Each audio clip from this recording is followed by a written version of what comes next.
Imagine waking up in a place that looks familiar, but everything you know is turned upside down. This was Khaled's new reality. He found himself in Land of Zekola, a land that shimmered with an eerie beauty, but operated on a terrifying rule. Here, your money wasn't paper or gold, it was your own intelligence. It was your thoughts. It was your very mind. Every simple act, buying a loaf of bread, renting a room, cost you units of your intellect. Khaled, a young man from a world where money was just money, was suddenly the poorest person imaginable. He was a stranger in a land where being poor meant becoming less of yourself.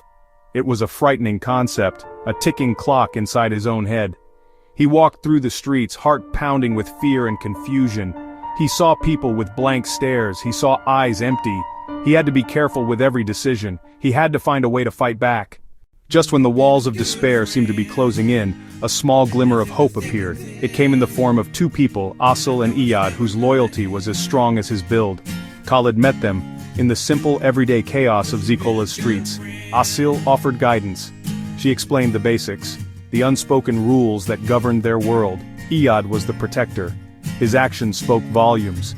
He stood by Khaled, forming an unspoken pact of mutual support. They shared meager meals, pooling their resources, and more importantly, their knowledge. They taught him the local dialect, the subtle cues, and the critical difference between a fair deal and a clever trap. Khaled, in turn, offered them something they hadn't experienced before, a perspective from another world. Their friendship was his first real income in Zekola. They pooled knowledge. Asil identified customs, Iyad protected, Khaled innovated. People began to seek out the strange foreigner and his clever friends. It wasn't measured in units, but in shared laughter, mutual respect, and trust. Adapting to life in Land of Zekola was like learning to breathe underwater. Every instinct Khaled had from his old life was wrong here. A simple, friendly chat could be a trap. A generous offer could be a scam to drain his intellect. He had to unlearn his trusting nature and adopt a new kind of awareness. The city was a minefield of challenges. The most immediate danger was the ever-present threat of intellectual bankruptcy.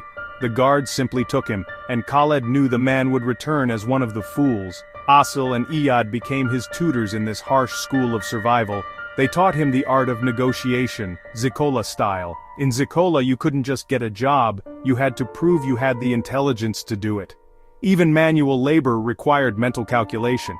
Any mistake resulted in unit penalties. He felt trapped in a vicious cycle. To earn units, he needed to spend them, but spending them brought him closer to the edge of ruin. The intelligent elite lived in beautiful homes, their minds sharp and their lives easy.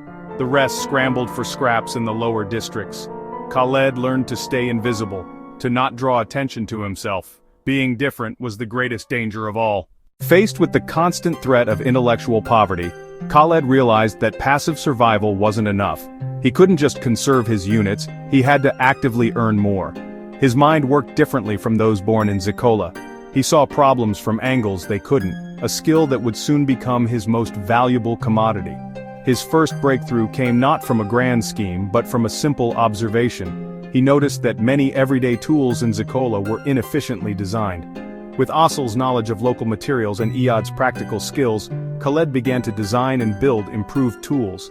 He started with a simple water pump for a local farmer. It required almost half the mental energy to use. For this invention he paid Khaled a handsome sum of intelligence units. It was a monumental victory. Khaled had not just earned, he had created value out of thin air. This success sparked a fire within him. They formed a small team. Asil would identify needs, Iyad would procure materials, Khaled would design. They worked on looms, accounting methods, small merchant tools. Each success built reputation. People began to seek them out. They were no longer just surviving. They were thriving.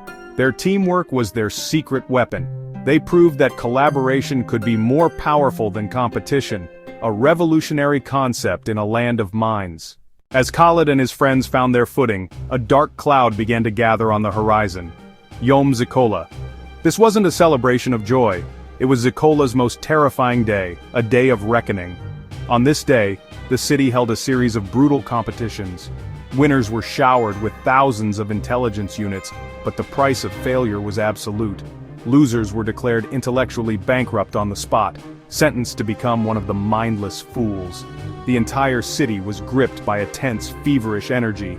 The atmosphere grew thick with anxiety and with ambition. Everyone was preparing, training their minds, hoarding their units.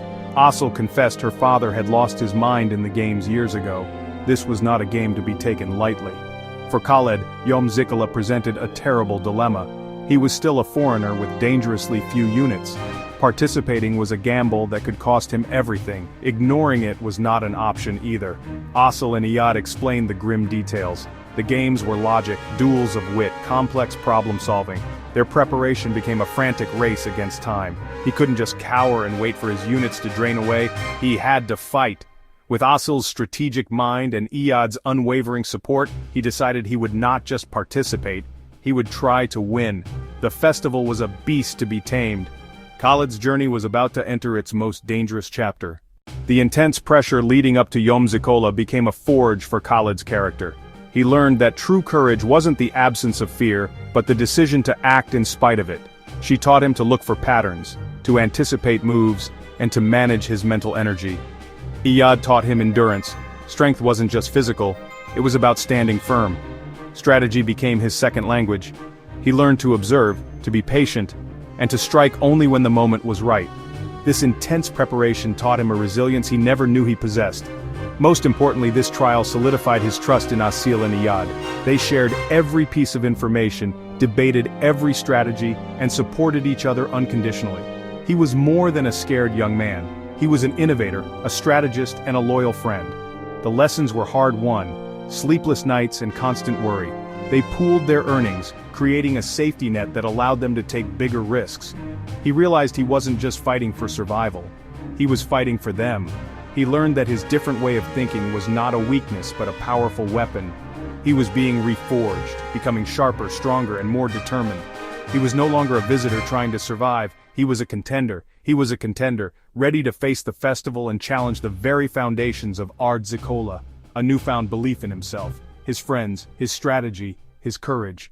Looking back on his journey, a terrified newcomer, a hopeful contender, Khaled could hardly recognize the person he used to be.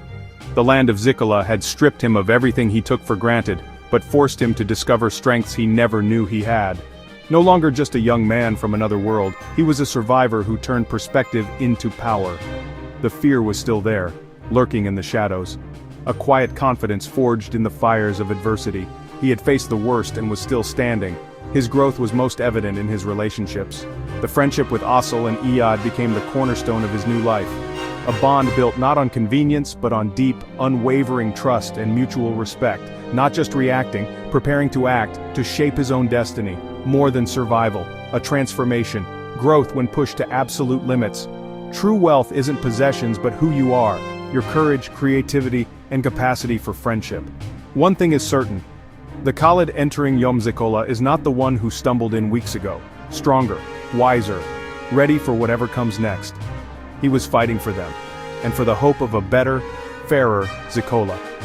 The outcome remained uncertain, but the journey had already changed him.